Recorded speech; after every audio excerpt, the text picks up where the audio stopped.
Through the dark woods, there is a long, dark road. And at the end of the long, dark road is a long, dark path. At the end of the long, dark path is a lone, dark house. And in the lone, dark house is a single, dark door. Behind the single, dark door is a long, dark hall. At the end of the long, dark hall are some tall, dark stairs. At the top of the tall, dark stairs is a long, dark balcony. At the end of the long, dark balcony is a big, dark room. In the big, dark room is a big, dark closet. In the big, dark closet is a big, dark door. Behind the big, dark door are some steep, dark stairs. At the top of the steep, dark stairs is a dark, dusty attic. In the dark, dusty attic is a big, dark chest.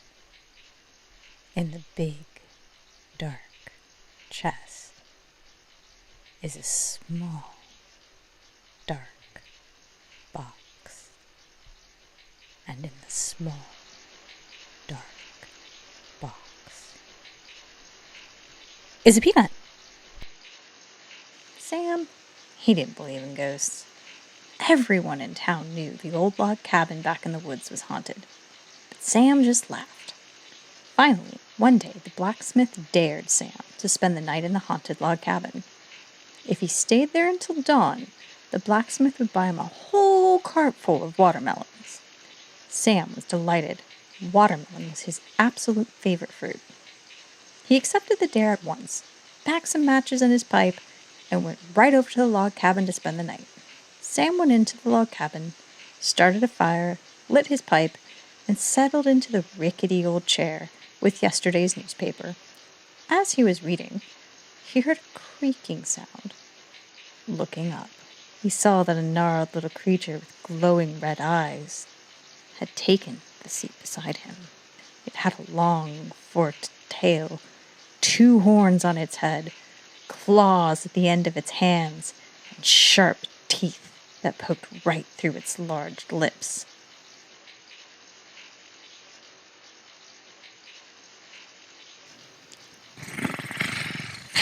Ain't nobody here tonight except you and me, the creature said to old Sam.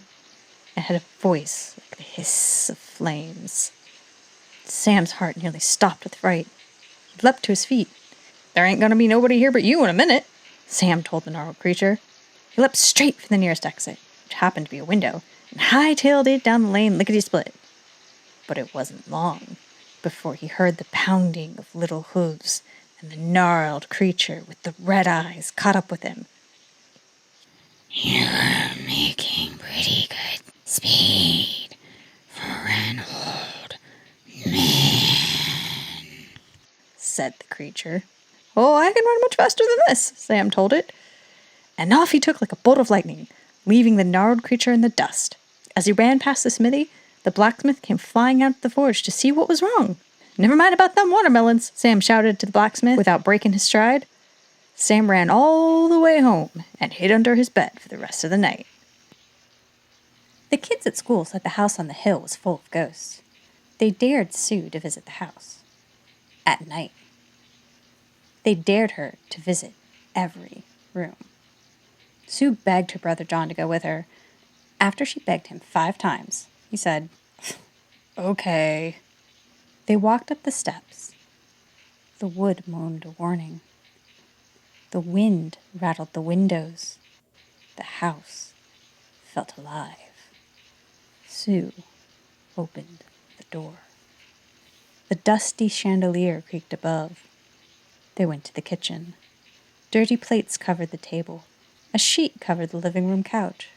In the library, a book sat open, waiting for a reader. The only room left was the attic bedroom. They climbed the stairs, up, up, up. The bedroom was cold and dark. Sue gasped. 2 tiny lights glowed beneath the bed. John grabbed her hand. "Those lights look like eyes," he whispered. A chain hung from the ceiling near the door. Sue's hand trembled as she tugged it. The light clicked on. A doll lay under the bed. Sue and John laughed. "Those are eyes," Sue said. "Only the painted eyes of a doll. There are no ghosts in this house." "That's right. Only the 3 of us," said the doll. Once upon a time, a family of 3 moved into a new house. They were told by the locals in the village that the house was haunted, but none of them believed in ghosts. And they moved into the house quite happily. The child went downstairs and asked the maid for a glass of water and some fruit, and she happily obliged. She also told the boy that there could be ghosts. Later that day, the little boy struck up a conversation with his father. "Daddy, I've been thinking. I could believe in ghosts. The maid told me there might be ghosts in the house." "Son, we don't have a maid."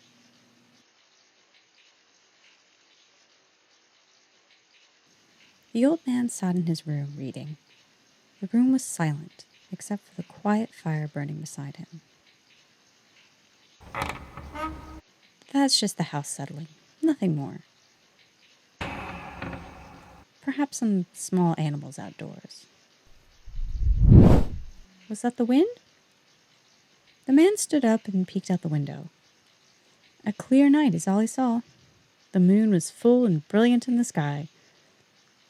Laughing at his nervousness, he returned to his book. The man silently chuckled at the sound to dismiss his own fear. He shouldn't be afraid of normal little sounds. It must be breezy out tonight. Did that come from within the house? The man stared into the fire, trying to calm his nerves.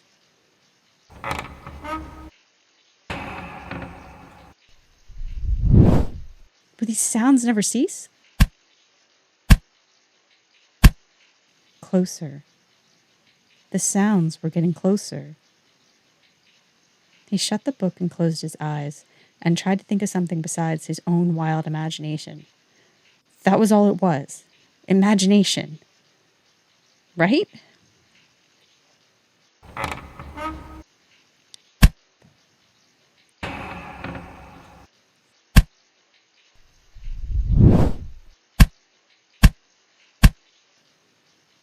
And a pause.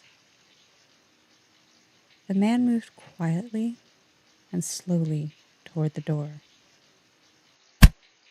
He stepped back. Yes, it is getting closer. He stared at the door as if he could see through it. He reached slowly for the doorknob with a shaking hand. He could no longer take not knowing. That was the loose floorboard on the porch. He slowly opened the door.